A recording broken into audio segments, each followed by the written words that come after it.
Hello, and welcome to our lecture on logarithmic functions. Last time we studied the exponential function, and we noticed that it was a one-to-one function, and hence it has an inverse. And that inverse will be the logarithmic function. So let's step back and remind ourselves what the exponential function looks like. Here's how it's defined. F of x is equal to a to the x, where a is a positive real number and a is not equal to 1. The base is never equal to 1. And that exponential function passes the horizontal line test. You'll remember what the graph of 2 to the x looks like. Here it is. 2 to the x passes the horizontal line test. So it will have an inverse. And in fact, you can already guess what the graph of that inverse looks like, can't you? Remember how you graph the inverse of a one-to-one function?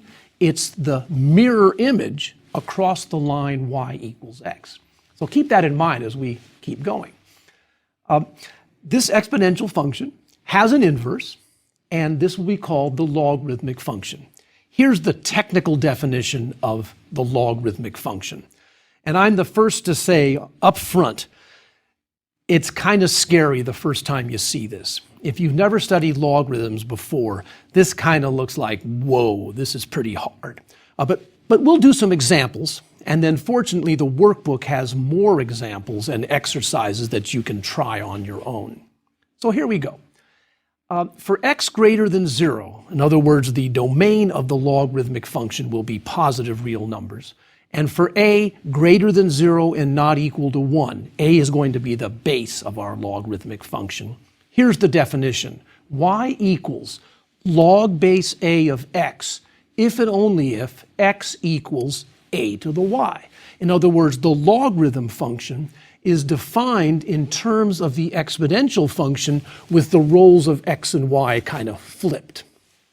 So this function, f of x equal log base a of x, that's called the logarithmic function with base a. Kind of scary, I admit. Let's do some computations. Let's play with logarithms for a moment. And remember, the key is y is log of x to base a if and only if x equals a to the y. Watch the interplay of these numbers. What's the logarithm to base 2 of 32? Well, I claim it's 5, because if I go over to exponent land, 2 to the 5th equals 32. Notice that logarithms are exponents, aren't they?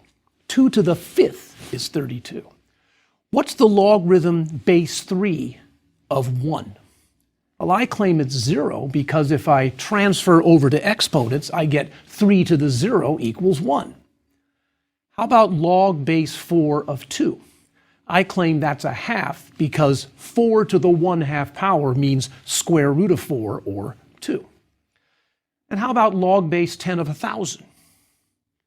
Well, that's equal to 3 because 10 cubed equals 1,000. So you can calculate these logarithms by converting back to an exponential problem. Let me give you some study tips about logarithms. First of all, you can't take the logarithm of 0 or the logarithm of a negative number. If you don't believe me, try it on a calculator. You'll see what happens. Logs to base 10, that's a very common type of logarithm, and in fact, they're called common logarithms. And the other kind of logarithm that is on your calculator, not only is the common logarithm key on your calculator, but there's also a key for the natural logarithm, which is the base e logarithm, and we'll come to that in a few minutes. And again, because the exponential function is one-to-one, the logarithmic function is also one-to-one, because they're inverses of each other. Good. Let's do some more properties of logarithms. And some of these properties are really quite important. I want to get them sort of on the table. For instance, log of 1 is 0 to any base, base a. The log of 1 is 0 because a to the 0 is 1. So sort of keep in mind, log of 1 is 0. Log of a to base a is 1 because a to the first power is a. So those are pretty simple. Here's a very subtle and crucial property. Log base a of a to the x can be compactified to x. Let me convince you why that's true. Well, that's the composition of two functions. And in fact, it's the composition of inverse functions. First, you do a to the x, and then afterwards, you log your result. And those are inverses, so they undo each other, and you're left with just x. That property will occur over and over again. And a different version of it is the composition the other way. A to the power log base a of x is also equal to x, because again, it's a composition, isn't it? But now you're doing log first, and afterward you're doing a to that answer, and they undo each other, and you're left with x. So keep those properties in mind. They occur quite a bit in the applications of logarithms. And of course, we said logarithm was 1-to-1, so if you ever have an expression that log of x equals log of y, both to the same base, then x will equal y. All right, let's play with logarithms. Let's play with logarithms some more examples. What's log base 5 of 5 squared? Well, this is an example of those inverse properties. 5 squared is the exponential, and then you log that result, so the answer is going to be 2. How about 7 to the power log base 7 of 14? Again, by those inverse powers, you get 14. How about log base 10 of 1? The common logarithm of 1, that's going to be, of course, 0. And what about the logarithm of 0? Undefined. You can't take the logarithm of 0. The domain of the logarithm function is x bigger than 0. Okay, let's graph the logarithm function. We already tried to guess what the graph looks like, but now we're actually going to graph it. Let's graph log base 2 of x. And here's one way to do it. You could repeat your graph of 2 to the x and then flip it across the line y equals x, because it's symmetric across that line. Here's what you get when you do that. I've drawn, first of all, the graph of 2 to the x. That's our increasing exponential function. And then next to it, you see the logarithm to base 2. Let's savor this picture for a moment. This is really an important picture. If you like tattoos, this is the one you should put on yourself. Notice, first of all, that symmetry. For instance, the exponential function touches the y-axis at 0, 1. So the logarithm touches the x-axis at 1, 0. Remember, log of 1 is 0, and that's why it crosses there. How about the horizontal asymptote of the exponential function? It was the x-axis. So what's the vertical asymptote of the logarithm function? It's the y-axis.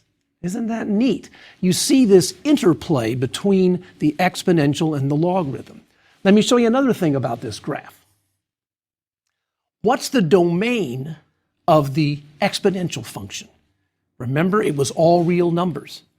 That means the range of the logarithm function is all real numbers. That graph of the logarithm goes down forever and it grows forever. Let's do the opposite. What was the range of the exponential function? It's above the x-axis, isn't it? That means the domain of the logarithm function is x greater than 0. Isn't that amazing, the interplay of these two functions? They're inverses of each other, and all the properties of inverses can be used. Okay, let me summarize some of these facts that we just talked about by looking at the graphs. The inverse of the logarithmic function is the exponential function because they're inverses of each other. The domain of the logarithmic function is the interval 0 to infinity, and it doesn't include 0, and the range is all real numbers. It has an intercept, and that's at 1, 0. The log of 1 is 0. And it has a vertical asymptote, which is the y-axis. Okay. So we've seen the logarithmic function, we've seen its graphs. Let's pause for a moment and do something a little more fun. Maybe you've heard the word Google. Who hasn't heard the word Google? What is a Google? Well, a Google is 10 to the 100th power. That's a big number. It's 1 followed by 100 zeros. Don't make me write it out. But let's take the logarithm of a googol and see what happens. What's the logarithm to base 10 of a googol? Well, it'll be log base 10 of 10 to the 100th power. And now we use those inverse properties. We have 10 to the 100th, and then we're logging it afterwards. They cancel, and we're left with just 100. Okay, let's log it again. Let's log the logarithm of a googol. Log. What do we get? Well, we get logarithm of the answer we just obtained. So it's logarithm base 10 of 100, which is 10 squared. And now again, we have that cancellation, and the answer is 2. There's a moral to this story, an important moral. If you have a big number, like a googol, and you log it, the answer is pretty small. It's just 100. And if you log it again, it's really small. It's just 2. Isn't that amazing? So logarithms reduce numbers down. They kind of take a big number and they shrink it down to a small number. And by the way, I used to use the word googolplex when I was a kid, and a student once told me what a googolplex was. I think this is right. I think a googolplex is 10 to the googol power. So it's 10 to the power 10 to the 100th. There's one of those towers of exponents again, isn't it? That's what a googolplex is. That is a big number. That number is bigger than the national debt, I'm sure. Okay. Let's talk more about graphs of logarithmic functions. We've talked about the graph of log base 10 of x or log base 2 of x, things like that. And those are flips of the exponential function. Let's take some slightly more complicated graphs. What would log base 10 of x minus 1 look like? Think about that for a moment. What would the graph look like? Well, you know what log base 10 of x looks like. That's just a normal logarithmic graph. But now it's x minus 1, so it's been shifted 1 unit to the right. 1 unit to the right. The intercept used to be at 1, 0. Log of 1 is 0. Now it's log of 2 minus 1. So 2 will be the magic intercept now. And remember, the vertical asymptote used to be the y-axis? Well, that will also shift to the right. The vertical asymptote will now be x equals 1. Here's another quick example of graphing a more complicated logarithm. What does the graph of 2 plus log base 10 of x look like? What do you think that would look like? Well, again, I'm fairly comfortable with the picture of log base 10 of x.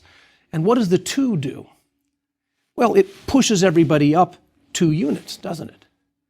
So remember, 1, 0 is on the graph of log base 10 of x. That's the intercept. So that point 1, 0 gets motored up 2 units.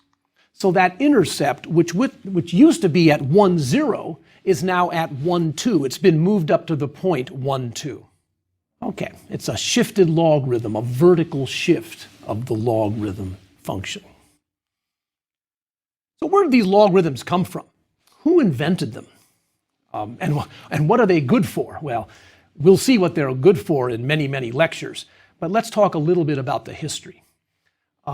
Napier, a Scottish mathematician, and Just Bourgi, a Swiss mathematician, independently developed logarithms in the early 1600s. Napier published a book in 1614 called, and I quote, "A Description of the Marvelous Rule of Logarithms." And Briggs, later on in 1624, began to show how logarithms to base 10 can be used as a computational device. In fact, they were first invented for computations. We'll learn in the next lecture that logarithms can convert products to sums in a very convenient way. And that's the basis of a device that you might have heard about, maybe your grandfather told you about it, called the slide rule. And when I was a student, back in college at Stanford, in 1964 to 68, we all walked around campus with slide rules. because we didn't have calculators back there. And we did many of our computations in chemistry classes and physics classes using slide rules. And a slide rule is based on properties of logarithms. It's an amazing device. Now, the history of logarithms started off with base 10 for computations. Later on, the base e came into play, and that's the natural logarithmic function that we'll talk about now.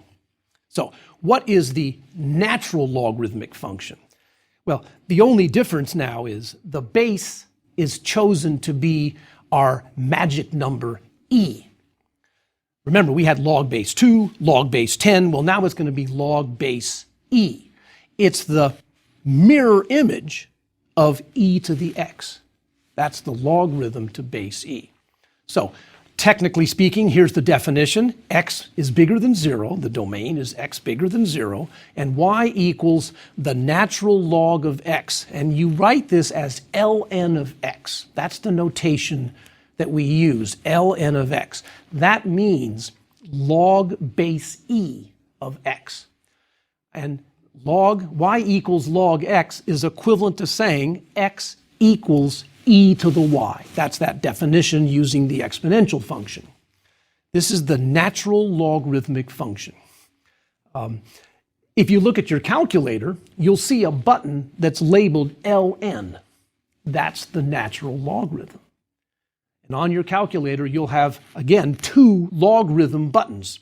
Log base 10, which is sometimes labeled log, and then the natural logarithmic function, ln.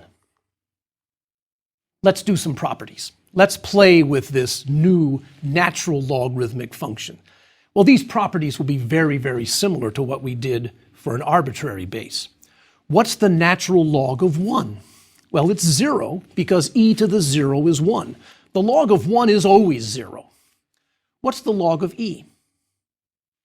Well, that's 1 because e to the 1 equals e. E to the first power is itself, e. Okay, let's use now some of these composition properties. What's the logarithm of e to the power x? Notice it's a composition. First we're doing e to the x, and then we're logging the result. They undo each other, and you're left with just x. And the other way around, e to the power log x is equal to x. And finally, we have this one-to-one property. If the natural log of x equals the natural log of y, then of course x equals y. Let's do some practice computations. Let's calculate some natural logarithms. What's the natural logarithm of 1 over e? Uh-oh. Well, 1 over e is e to the minus 1 power, isn't it? And now we have that property that the log and the exponential are inverses, and so the answer is just minus 1. How about e to the power log 5? Again, by those inverse properties, the answer is 5. So here's a nice problem. What's 4 times log of 1? 4 times log 1.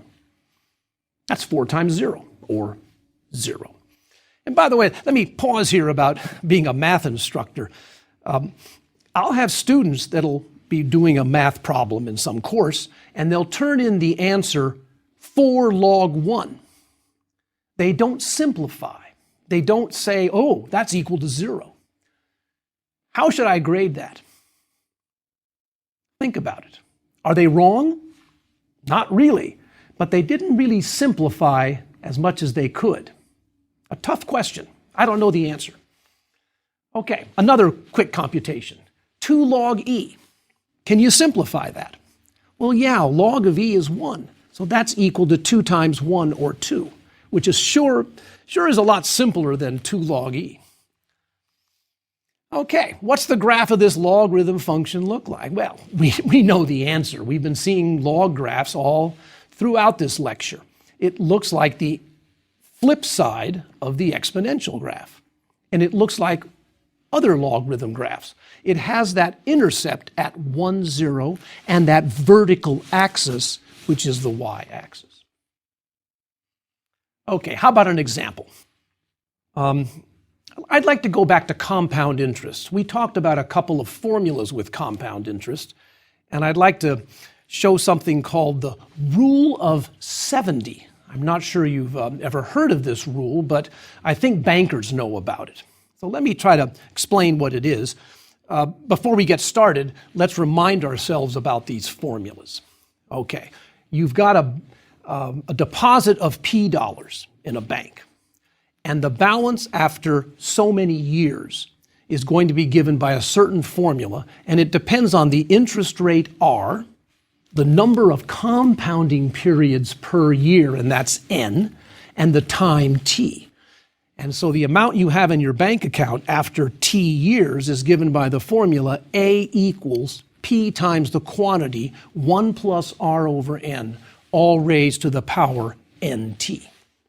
So that's compounding N times per year. And then we pointed out that if you compound more and more rapidly, continuously, every nanosecond, even faster, you get a much cleaner formula. You get the formula for continuous compound interest, A equals PE to the RT. Again, P is the amount you deposit, R is the interest rate in decimal form, and T is the time. Okay, and we've played with this formula earlier. Let's do an application called the rule of 70, and then I'll show you why it's true. Here's what the rule of 70 says. It says that for continuous compound interest, the time for an investment to double at R% interest is approximately 70 divided by R. And here R is not a decimal, it's just like 5% interest. It would be 70 divided by 5. So the doubling time is 70 divided by the interest rate. For instance, suppose you deposit $100 at 5%. How long will it take you to have $200, the doubling time? Well, it's 70 over 5, 14 years. Isn't that simple? Wow. The actual time, if you do the computations using those formulas, is not quite 14. It's 13.86 years approximately, but that's a good guess. It's a good approximation. My guess is bankers know this. In fact, let me say something about bankers. Only good things, of course. If I were a banker, I wouldn't compound interest yearly or monthly or weekly. I would tell my customers, if you deposit money with my bank, I will compound that money continuously, all the time. Now, most people won't understand what that means probably, but what I'll tell them is, I'm going to compound your money all the time. It's always compounding, compound, like that, just forever. And a lot of people might think, wow, my money's really going to grow fast. Well, it's not. As we saw in an earlier example, the amount of money you earn using continuous compound interest is just a little bit more than if you compound, say, 4 times a year. But as a salesperson, I think I'll get a lot of customers this way because they'll go, wow, that bank compounds a lot. Okay, back to some math. Why does the rule of 70 work? Let's do some mathematics. Let's show why the rule of 70 works. So if your banker ever uses it, you can say, hey, Mr. Banker, I know why this works. Remember the formula. It's the amount is PE to the RT under compound interest. And I want the amount, which started at P, to double. So it goes from P to 2P. So I want to solve the equation 2P equals PE to the RT. I want to solve that equation for T, the time. And R is given. R is some interest rate. Assume it's, say, 5% or something. Let's solve that equation for T. Here we go. First of all, we can cancel the P's, can't we? The amount deposited is irrelevant in this computation. So we have 2 equals e to the RT. Now take logarithms of both sides of that equation. The left-hand side is log 2, and the right-hand side is log e to the RT. Aha! You recognize how to simplify that? Log e to the RT, inverse properties, they cancel, and you're left with just the exponent RT. And now you can solve for t. T equals log 2 over r. So what's log 2? Punch it on your calculator. Log 2 is about 0.69. Trust me. And now our expression is 0.69 over the interest rate r in decimal form. So if you multiply both numerator and denominator by 100, you get 70 over r%, which is the rule of 70. Isn't that cool? Nice little proof, and we use properties of logarithms to get that. Okay, you be the teacher this time. You're teaching your class, students are taking a test, and a student runs up to you and says, "Professor, I'm trying to calculate a logarithm with my calculator, and it won't give me an answer. I tried to punch in log of -2, and my calculator gave me an error message. What do I do? Is my calculator broken?" How do you answer that student who tried to compute log of -2 on his or her calculator? What do you say to the student? Well, you politely say, "Don't forget that the domain of the logarithm function, and in particular the natural logarithm function, is x bigger than 0. -2 is not in the domain, so you can't calculate the log of -2. All right, so that's fine. You can answer that question. Then another student runs up to you, and this might happen, and says, "Professor, I was able to calculate log of -2 on my calculator." Panic sets in, right? Wait a minute, I didn't think that was defined. Well, this is something very interesting and beyond the scope of this course, but if you're allowed to use complex numbers, remember those complex numbers, that square root of -1 that we called I? If you're allowed to use complex numbers, then you can actually take logarithms of negative numbers. Wow. And in fact, some calculators do their arithmetic using complex numbers. And so with some calculators, you will get an answer. You won't get an error message, you'll actually get an answer. And the answer will be log 2 plus pi I. And when I first saw this, I panicked. I go, what's going on here? First of all, there's I, which is the square root of -1. And where did the pi come from? Well, it turns out that's the correct answer. If you go on and take a course called Complex Variables, which is generally a graduate course in math departments, or at least a senior level class, you'll discover how to take logarithms of negative numbers, etc. I've taught complex variables a few times, so now I'm comfortable with this. But the first time I saw it, I kind of panicked. And so if you see it, don't panic, just sort of say, oh, complex numbers, beyond the scope of this course. Okay. I hope you've enjoyed this difficult and yet interesting first exposure to the natural logarithmic function and to logarithmic functions in general. I'm the first to admit, I'll be honest, I think logarithms are difficult. I think they're difficult for me and they're difficult for lots of students. The properties like log of 1 equals 0 is often confused with log of 0. What's that? Oh, undefined. So it's hard to keep all of it straight. I suggest when you're learning about logarithms, always keep in mind that the logarithmic function is the inverse of the exponential function. And many times you can convert a logarithmic question back to an exponential question. That said, we have a few more lectures on logarithms and exponential functions coming up, where we'll see applications of these functions, how they're used all over science and engineering.